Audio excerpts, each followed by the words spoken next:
The issue that is also on the front page of the Daily Nation, the reckless talk. And we cognate this particular headline with also IBC, which is in place. It was sworn in last week, and we've had also pronouncements from the IBC chair, Ekathon as well, just speaking to this reckless talks regarding the general election. Some of the faces are displayed here, the politicians that are renowned in this country who, of course, have spoken on how the 2027 elections will be. Loose cannons, we just over 2 years to the next general election. Some politicians associated with the Kenya Kwanza administration have started sowing seeds of discord with utterances about rigging the 2027 presidential contest. The new IBC team has denounced their claims, while opposition leader wants action taken on the offenders.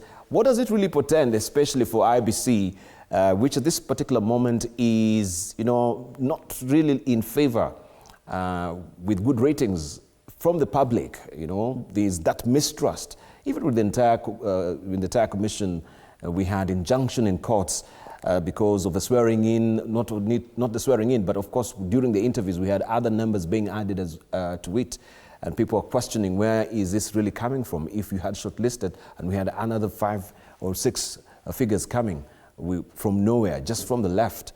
What does it portend? What sort of work is ahead? And what do you say about this reckless talks of sowing discord as we're heading towards the 2027 general election?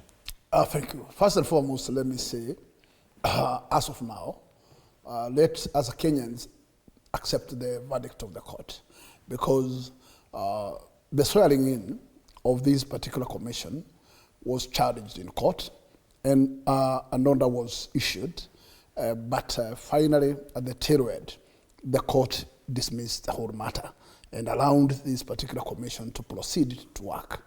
For the purpose of the calendar of this particular country, the country is far much behind on its preparation to an election. Critical report is very clear that any single election of this country must be prepared from within 3 good years, and therefore the commission ought to be in place for the last 1 year, and therefore any single preparation of this particular line with the election, it also involves what we call review of boundaries. We have witnessed that the 10 years window that our constitution gives this independent commission to review boundaries is overtaken by event because of the delay of this particular commission. Today, we have those constituencies that has a burden because of a high population. They are still going to appear to this particular election as bloated as they are, because the work that ought to be done by this commission has been overtaken by event. Number 2 is that we have pending big task of by-elections, which are more than 5 number. And it is, I would say, it is not fair to leave some constituencies out of service, their serving member, and not fully enjoying the fruits of this country, because constituency level has kitties like CDF, which gives bursaries and many other projects. And when a member is not in office, probably that kind of kitty has nobody to spearhead. And probably the committee that is supposed to be changed through that kind of arrangement probably is not in place. I would like to say members of those constituencies, even Senate, are suffering because they are not reaching out their daily need response. The representation is very key for that particular member, for a particular constituency. Registration for issues affecting to that particular constituency are very key. And also oversight of a particular issues attaching to that constituency. And therefore, when a constituency moves a full year without a representative, it is making hard time for that particular constituency. In this particular case, I'm saying this particular committee has a very short schedule, because they must learn with this by-election very quickly, and probably by March next year, they should have gone through all the by-elections. And therefore, they should now embark with civic education, because they must take this as an obligation, because they must educate Kenyans. Kenyans must know what is needed, what are their timelines and everything. They must also open.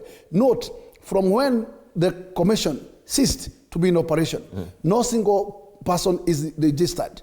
And therefore, including all centers in every constituency were closed. Nobody was taking any work there. And therefore, they have a duty to make sure that they open all the constituency offices, IBC offices, so that we can have a daily registration of Kenyans. And thereafter, they should make a timetable where the registration will be free for everybody at the centers of the wards. And finally, what I am heading to is this Leclerc's statement. Yes. You have members of parliament thump chesting that no single president served one term in this country. I would tell them we loot for a qualification to become a president. You must go through ballot. And therefore, it is not anywhere by any other design, but must be through the people's voice.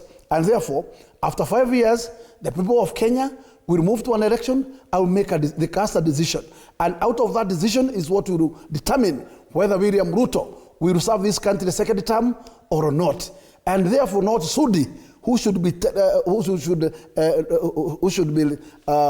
lacking to Kenyans on this kind of statement. Number two, we have somebody like Kamket. He is on a public record stating that they have the keys of taking a president to 20 years. This is wrong, because it is telling us you have another secret weapon somewhere that we don't know. We, as a Kenyans, we believe it is the IBC which calls for a particular direction and gives the timeline to an election.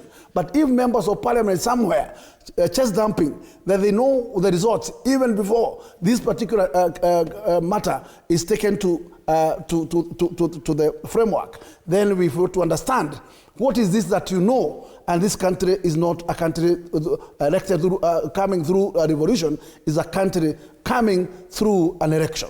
And therefore we are saying they should stop, and they should stop these reckless statements, and they should allow this commission now to take charge and give Kenyans a direction. So these reckless statements, do they constitute to hate speech? Is it within the purview of the National Cohesion and Integration Commission to actually bring Kamket, to bring Fatuma Jeho, we have Oscar Sudi as well as Joseph Makilap, to answer questions of reckless talking? Because if you're talking about sowing discord, does it really substantiate